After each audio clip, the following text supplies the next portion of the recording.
Hi, I'm Terry, and I'm nuts about stamping. I'm back today with another Sundays with Sizzix project. It's this cute Get Well card that I made using my Big Shot. Here's what you need to gather together to make this card. You're going to need your Big Shot, obviously. You're going to need your platform, your 2 standard cutting plates, and for this card I used 2 Textured Impressions embossing folders. I used the brand new square lattice, which was introduced in the Summer Mini Catalog. If you don't have your Summer Mini Catalog yet, you better contact me because you're not going to want to miss what's inside of that. Also, I used the Perfect Polka Dots embossing folder. For cardstock, I used Creamy Caramel, Whisper White, Real Red, and Brocade Blue. Now, Brocade Blue and Creamy Caramel are retiring as of June 30th because Stampin' Up! Has announced a color renovation.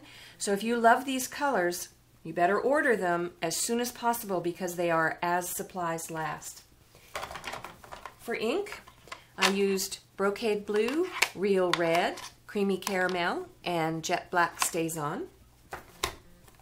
The stamp set is Wellness Wishes. It's a really nice stamp set, small and not that expensive. And then for adhesive, I used my snail and then I used my blender pen. Right. Let's look at how to make the background for the card. Your sandwich is your platform on tab 1, your standard cutting plate. You want to insert your Brocade Blue cardstock in the embossing folder and then put your Textured Impressions plate, or your standard cutting plate on top, and then run it through.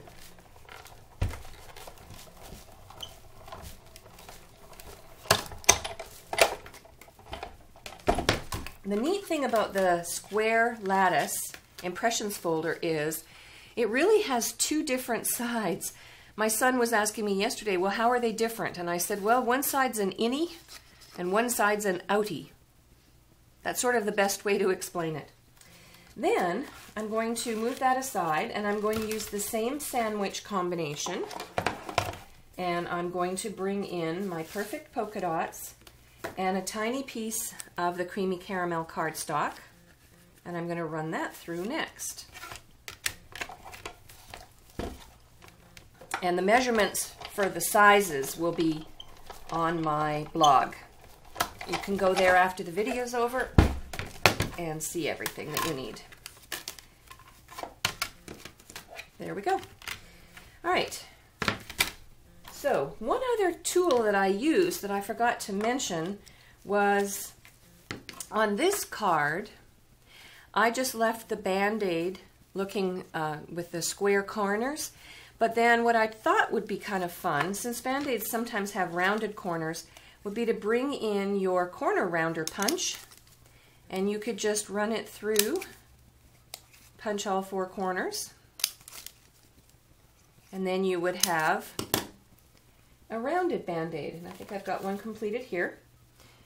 There, which would be kind of cute as well to have a Band-Aid that has the rounded corners.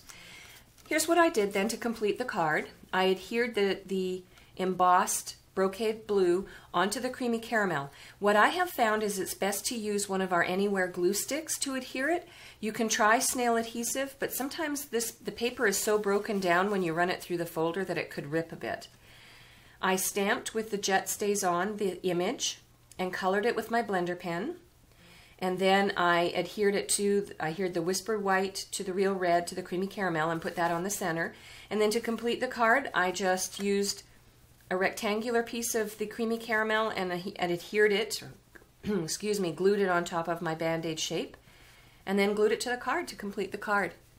And that's it.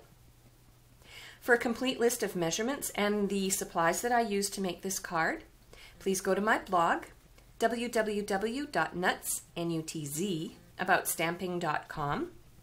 While there, you can also subscribe to 2 possibilities. I have a customer newsletter that you can subscribe to. It comes out twice a month and has completely different ideas.